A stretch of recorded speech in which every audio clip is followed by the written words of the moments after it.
Democracy Radio, broadcasting on 94.9 FM and around the world on wadr.org. Welcome to Newslink. Here are the top stories. The Burkinabe presidency announces another failed coup plot and arrest of several individuals, including army officers. La République du Niger condamne fermement. The Republic of Niger firmly condemns this act of aggression, synonymous with support for international terrorism and flagrant violations of the United Nations Charter and international law in general. Niamey denounces it keeps support for rebels in Mali and diplomatic relations with immediate effect. In Mali, the independent movement in the northern region rejects claims of receiving support from Ukraine in the clashes with the army. And Nigeria's Chief of Defense Staff reiterates willingness to protect democracy as tension heightens in the ongoing nationwide protests. We are only after those that are against the state, not those that are innocent. So I want to make that very clear.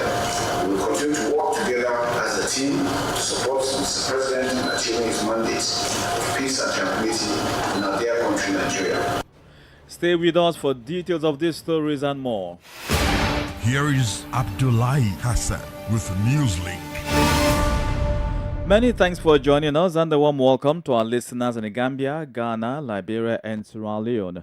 We begin this broadcast in the Sahel for major developments first in Burkina Faso, where the presidency says a new coup attempt has reportedly been foiled by authorities.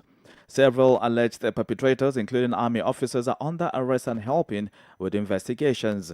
The information was given by Captain Ibrahim Traore on Tuesday during a ceremony to raise the national colors. Details in this report by WADR's Martin Kaba in Ouagadougou and voiced in our studios by Augustine Coley. According to Captain Ibrahim Traore, the coup project was backed by Western countries and planned in a neighboring state but did not mention any name. Operations were due to start at the end of May. It was supposed to be an intense communication war against our country, which you have followed. In addition to that, there was supposed to be an IT war as well. Our IT systems were supposed to be attacked to create a blackout. In addition to that, there was a soft and passive economic war, which we were also able to contain. Several scientific point attacks have been planned. According to the president of the transition, another phase of planning consisted of targeted assassinations and attacks on the positions of the defense and security forces. Captain Traore suggests that the project was nipped in the bud and some of those involved were arrested. Unfortunately, the FDS personnel who were arrested with proven complicity in connection with the terrorists are different from those for subversion. So these personnel were in connection with the terrorists, giving them the necessary information to carry out attacks. Captain Ibrahim Traore providing this information at a ceremony on Tuesday at the presidency of Faso says he has the situation under control. A report filed in by WADR's Martin Kaba in Ouagadougou and voiced in our studios by Augustine Coley. Over in Mali, the independent movement of the Permanent Strategic Framework, CSP, reacts to the communique issued by Senegal and ECOWAS following the events at Tenzouanten in the north of the country. The independent movement rejects the accusations of receiving support from Ukraine and armed terrorist groups against the Malian army. The CSP denounces the international community's silence on the crimes committed against civilians. Here is Echa Tisu with more. The independence movement of northern Mali, united within the CSP, reject Bamako's accusation that Ukraine is supporting it in its fight against the national army. The Permanent Strategic Framework also rejects any involvement of outside forces in the clashes at Tenzouanten against the Malian army, FAMA. Mohamed El Maloud Ramadan is a spokesman for CSP. This isn't the first time we've won battles. Since 2012, every battle we've won against the Malian army, we've been accused of being in coalition with terrorists or that we were helped by the French. Now that song is over, it's Ukraine that's all the rage. These are the speeches of those who have suffered defeat. We expect all that. But what matters to us are the results on the ground, that we fought with our own men who defended the populations fleeing the massacres. The rebel group also denounces the silence of Senegal and ECOWAS on the exactions allegedly committed by the Malian army against civilians in the Kidal region. It should be recalled that the sub-regional body and Senegal recently condemned the attack on the Malian army in Tizaouten, where clashes occurred between the army and independence groups. Again, Mohamed El Maulud Ramadan speaks. They went and brought back the mercenaries who they pay with taxpayers' money, and these mercenaries, day and night, execute civilians in our communities. We have never heard a word of condemnation for these acts. It's a reminder of history. The permanent strategic framework promises, and I quote, its availability to provide information on the situation in the Kidal region of northern Mali to any state or organization wishing to receive it, unquote. CSP says its motive is to avoid contributing to confusion at the detriment of peace in the sub-region. HR2 with that report. Meanwhile, Niger, a member of the Alliance of Sahel State AES, says it is with immediate effect ending diplomatic relations with Ukraine. Niamey criticizes Kyiv for its support for the armed independence groups within the CSP, which attacked the Malian army in the Kidal region of northern Mali. For the past 2 weeks, they have been fighting for control of strategic Thao. Niger, which is breaking off relations with Ukraine, also denounces the African Union's silence on Ukraine's involvement in the security crisis in northern Mali. Here is Colonel Major Abdurrahman Amadou, spokesman of the Niger's ruling military. La République du Niger condamne fermement. The Republic of Niger firmly condemns this act of aggression, synonymous with support for international terrorism and flagrant violations of the United Nations Charter and international law in general. The Republic of Niger calls on the international community, in the face of the choice made by Ukraine, to make an apology. The government of Niger has also taken note of the silence of African states and the African Union in particular, in the face of the malicious attempts to transform the Sahel into a theater of the ideological and strategic confrontation between foreign powers, whose purpose is to break the dynamic of the emancipation, the conquest of true sovereignty, and the social and economic development initiated by the Alliance of Sahel States, AES. It therefore calls on the countries in the need of peace and justice to denounce without ambiguity these subversive actions that threaten the stability of the African continent and risk exacerbating the plight of the Sahelian populations, which are already suffering. Sahélien déjà durement meurtri. Colonel Major Abdurrahman Amadou, spokesman for Niger's ruling military. More stories coming up on West Africa Democracy Radio. Newslink continues.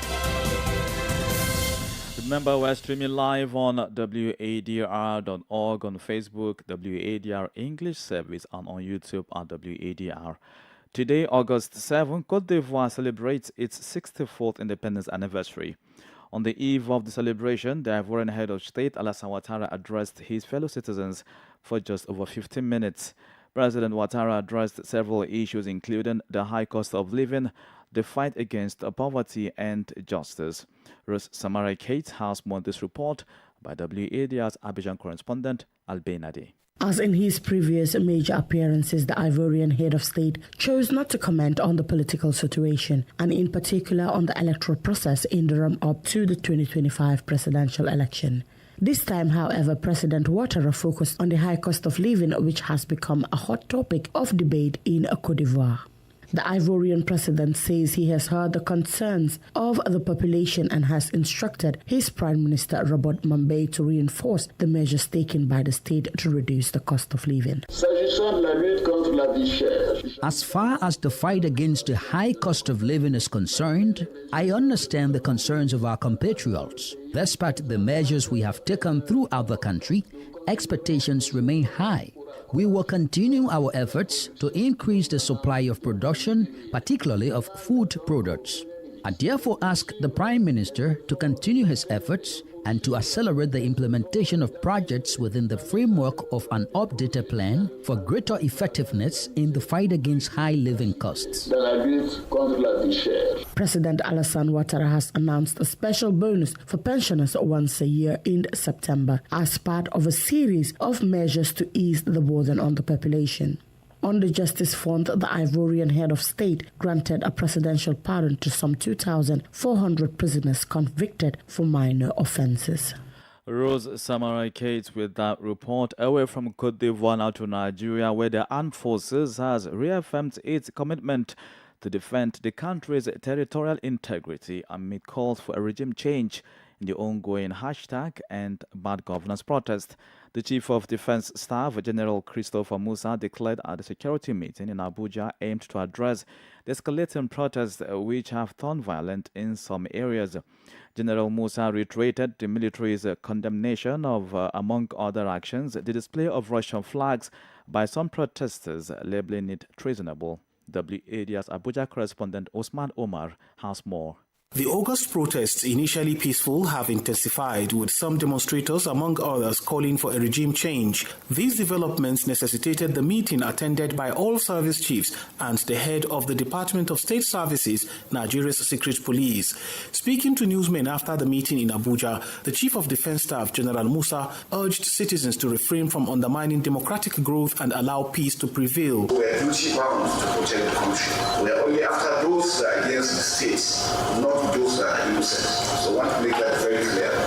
We will continue to work together as a team to support Mr. President in achieving his mandate of peace and tranquility in our dear country, Nigeria. Responding to claims of use of force against protesters by the Nigeria Police, Inspector General of Police Kayode Egbetukun insisted officers acted professionally. We didn't use excessive force at all.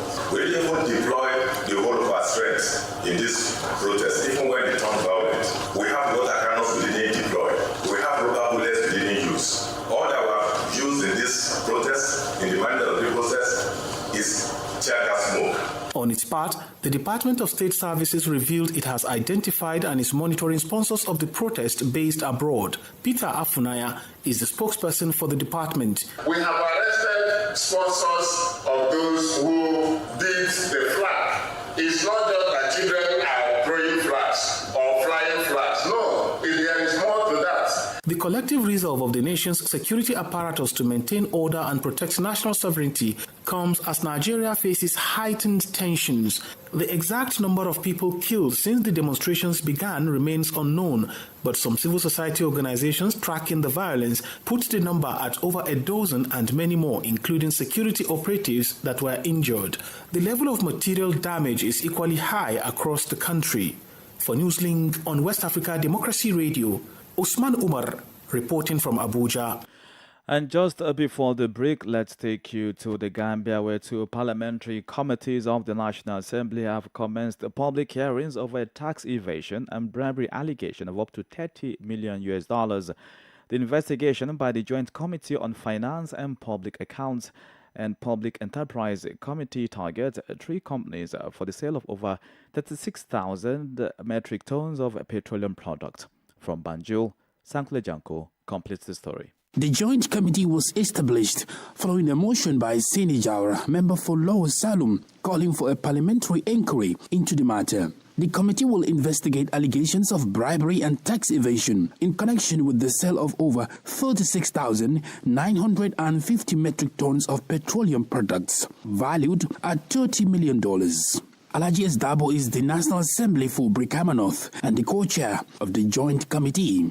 The objective of this inquiry is to investigate the said allegations of bribery and tax evasion by Apogi FZC Trade Energy Limited and Ultimate Veggie Logistics on the sale of petroleum products valued at $30 million. The sponsor of the motion, Sani Jawara, who also served as the first witness, explains his motivation to pursue a parliamentary action in the matter. Gambia is a tax-based economy, and there is no evidence of any income from the proceeds of these sales products. Financial Intelligence Unit, FIU, interventions on the said products that were trading in the country without the due process The FIU also received intelligence that certain individuals are allegedly receiving kickbacks, bribery of $600,000 monthly. The Lower Salem parliamentarian argues that tax evasion is not only a loss of revenue for the government, but a punishable crime. The Joint Committee, which began the public hearing on Tuesday, has a 90-day window to complete its inquiry and report back to the plenary by 22nd October 2024. For Newslink on West African Democracy Radio, I'm Sankula Janka reporting from Banjul. You are listening to Newslink here on West Africa Democracy Radio, broadcasting on 94.9 FM and online on wadr.org. Here's a reminder of our top stories. The Burkinabe presidency announces another failed coup plot and arrest of several individuals, including army officers. Niamey denounces Kiev's support for rebels in Mali and diplomatic relations with immediate effect. In Mali, the independence movement in the northern region rejects claims of receiving support from Ukraine in clashes with the army. Nigeria's chief of defense staff reiterates willingness to protect democracy as tension heightens in the ongoing nationwide protest.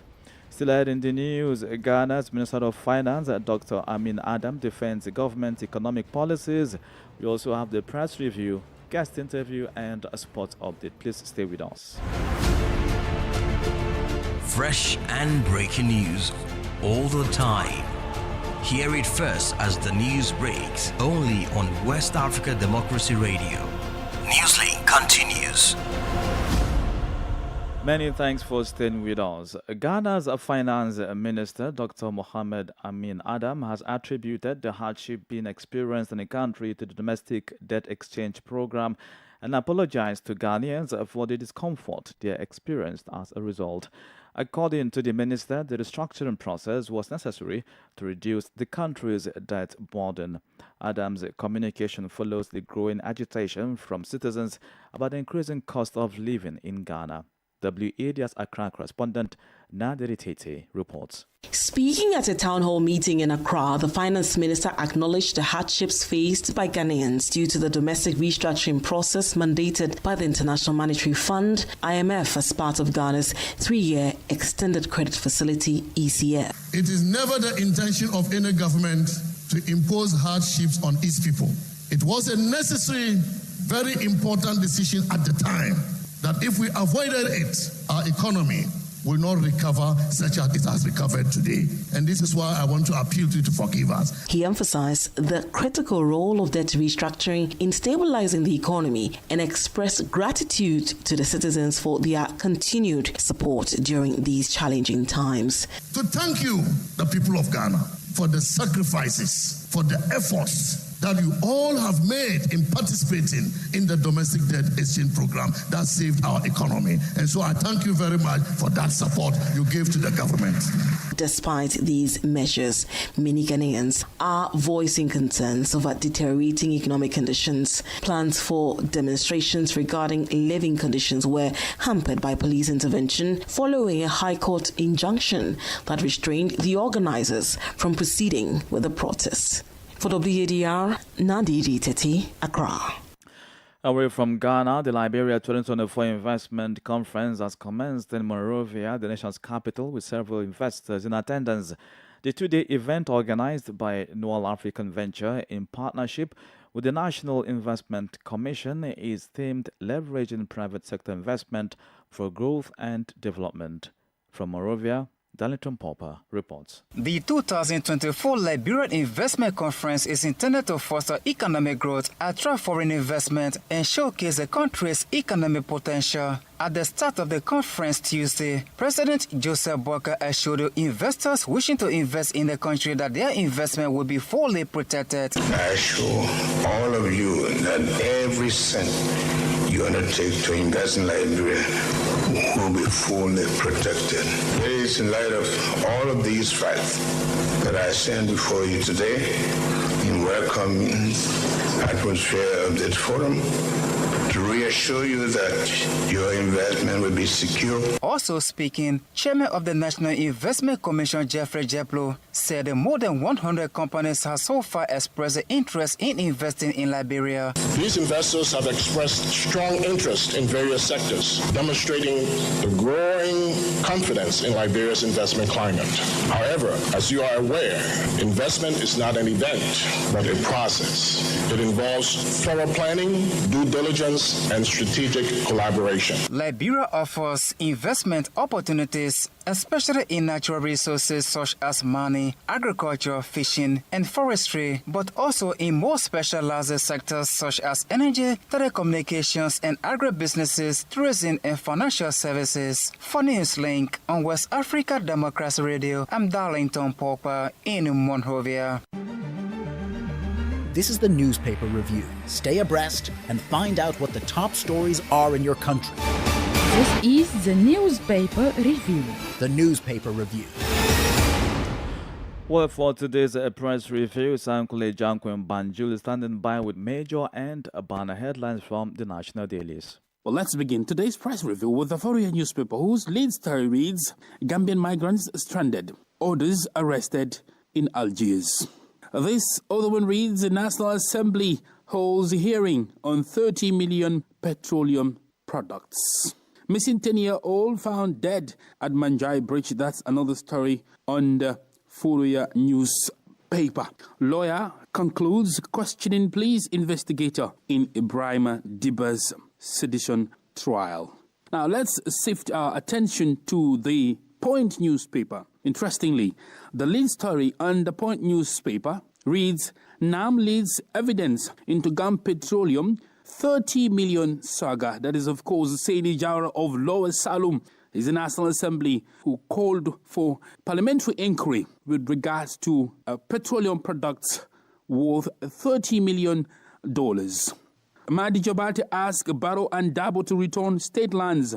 Mahdi Jabati, of course, is a human rights activist. He has called on the two political leaders to return state lands. Recently, Dabo admitted that Barrow gave his wife and daughter land, and currently Barrow is constructing his mansion on a public land, and which, of course, brought a rift between the two political leaders, accusing each other of owning state lands. However, the human rights activist Mahdi Jabari has called both of them to return public lands. This other one reads, Banjul North face flooding due to faulty sewage system, says MP. Now, let's move on to the Standard newspaper. UDP's case against governors will resume. That's another story on the Standard newspaper. This one reads, 6 arrested for robberies at Bruford Heights. And the final story on the Standard newspaper, and of course for today's press review, reads, Taiwan announces Gambia withdrew visa-free entry for Taiwanese. That is not a surprise, because Gambia's relationship with China is smooth as you can ever imagine. I'm afraid these are the major stories making headlines on Gambian dailies, and it's back to you in the studios. Many thanks, Sankule Janko. Politics, analysis on major news, social matters, and all. This is A Guest. Our guest segment this afternoon takes us back to Nigeria for an analysis of the ongoing hashtag and bad governance protest, whose very initial call for the demonstration was to address the economic challenges facing the country. However, nearly a week into the 10-day protest, rallies have been characterized by violence, vandalism and looting, killings and arrests of individuals. In the northwestern region of the country, Russian flags were flown by protesters who chanted change and suggested a power shift, a situation condemned by a majority of the population. Gachamaki Peters, a security analyst and the executive director of Clean Foundation, currently tracking the developments, responds to my questions in this brief chat, which first touched on the issue of unlawful arrest by the police. Well, I know a number of arrests have been going on, and it's difficult to know who has been arrested or not. And because we cannot take away politics in this issue, people could be arrested even when they have not contributed a dime to the process because some other persons do not like them. And for me, I think we should downplay the issue of whether people are sponsoring the protest, ethnic angle of the protest, religious angle of the protest, and look at the merit that if the system has not created the situation, people wouldn't have protested. So government should be in a hurry to address those conditions that necessitated the protest. Because like the African proverb we say, if there is no crack in the wall of your house, the lizard will not have a place to stay in between. So the government have put itself in this position where opposition may likely take advantage or external forces may take advantage of it. So it's there for the government to close this gap, establish cordial relationship with the citizens, and gain the confidence of the people and be able to assure the people that government have good intention. This brings me to one very interesting development, which was the use of Russian flags by some protesters in northwestern states, particularly Kano and Katsina. Now, what do you make of this development? It's a very unfortunate situation. But again, when you look at those states, they are states that are pretty close to the border with Niger. You agree too with me that Niger has severed the relationship with France, the US, UK, and several other governments is trying to embrace Russia. And because, again, we are not sure of the level of education and exposure of those individual characters that had those flags, we are not in a position to speak about their understanding of the implication of their action. And I hope that those of them that were arrested will be prosecuted, because this is a clear act of unpatriotic act. It's an attempt to take Nigeria back to 70 or 80 years ago. And it's not a process that we want to accept as citizens of this country. We do not want to be colonized the second time. And so this issue of flagging around with the Russian flag is totally unacceptable, and I condemn it in totality as an individual. We also saw quickly that the Nigerian security sector architecture, led by the Chief of Defense Staff, was quick to react, and he said that Nigeria will not welcome in any way the campaign that will connote power shift or coup. It's very important that Service Chief made that strong statement, because as citizens of Nigeria, we are not welcoming any coup. We've enjoyed 25 years of uninterrupted democracy, and we want to keep experimenting until we get it right. We need legitimate government in place. So those running around with the flag, I want to call them to desist from that and call on the security agencies to track them, trace them, arrest them, and prosecute them, and ensure that our borders are fully secured and our security agencies are on top of all the situation. Because in the first instance, how was such a flag smuggled into the country, or how was such flag produced within the country that is kept the intelligence agencies within the country? So I think they need to get back to a drawing board and pay attention to some of these challenges and ensure that they are addressing it professionally and ensuring that we do not subject this country into the leadership or rulership or authority of any other country. Yes, we disagree with some actions of government, but Nigeria must remain as a country for all of us to be able to function and live as a people. Gachamaki Peters is a security analyst and executive director of Clean Foundation, Nigeria. In the world of sports, it was a hit break for Uganda's Perut Chemitia as she failed to defend her Olympic 3,000 meters steeplechase title in the finals of the Paris 2024 Olympics. Chemitia lost her title to Bahrain's Wilfred Yavi, who beat the Ugandan in the last 50 meters of the race to finish ahead of the Tokyo Olympics winner. Kenyan-born Yavi now represents Bahrain, won the gold medal with a winning time of 8 minutes, 52.76 seconds, setting a new Olympic record. And that's it on sports. And with that, we've come to the end of this edition of Newslink here on West Africa Democracy Radio, broadcast on 94.9 FM Dakar, Senegal. Thank you for listening, and many thanks to Mustafa Sek and Maodo Juve for the technical support. Do interact with us via social media platforms, X, formerly Twitter, Instagram at WADR News, and on Facebook, WADR English Service. Coming up at the bottom of the hour is a repeat broadcast of Agenda Program 50/50 with Nadire Tete, to be followed at the top of the hour of 1 p.m. by the second edition of our News in French Info Chez Vous with Demba Amar An. I'm Abdullah Hassan. Good afternoon. And many thanks to you for listening.